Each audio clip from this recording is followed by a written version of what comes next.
We have this assumption of war and who fights it. And our image is a man in uniform. What motivates them? Well, it must be politics. That must be why they want to go to war. And when you look at the 21st century, it just doesn't hold true. Today, warfare is waged by new entities. They are known as private military corporations. They are loyal to no country, available to the highest bidder. And for the past 20 years, they've been steadily privatizing war. I started Blackwater as a way to stay connected to the SEAL teams. Blackwater had the right culture, and we ran very hard when our customers called us. More than 100,000 missions, no one under our care ever killed or injured. We took over a remote base one time, and we did it with 25 guys. And we replaced 166 soldiers, and that's why the company grew very quickly.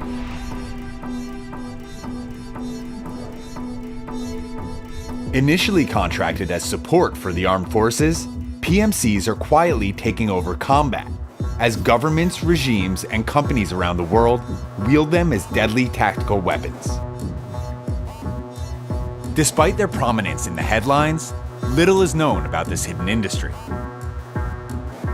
We wanted to know more, so we set out on a global journey to witness their operations firsthand.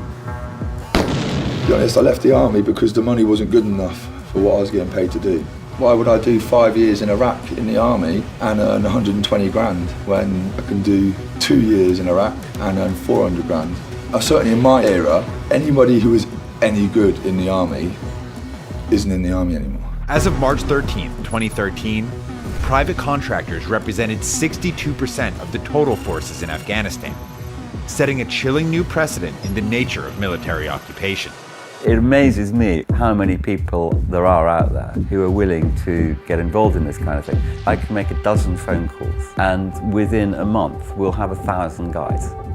In the 10 years after 9/11, the US government has spent more than $3.3 trillion in private defense contracts. And all that money doesn't just buy the world's best soldiers.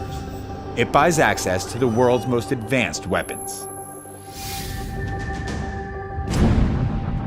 Feeding off of global instability, PMCs have thrived. In fact, the third largest company in the world is a private military corporation, and most people have never heard of them. The day of the private military has arrived. The only question that remains is what happens when the people you pay to protect you get a better offer. One big concern is a question of allegiance. Who exactly are they working for? We've seen them work for human rights groups, environmental groups, drug cartels, terrorist groups.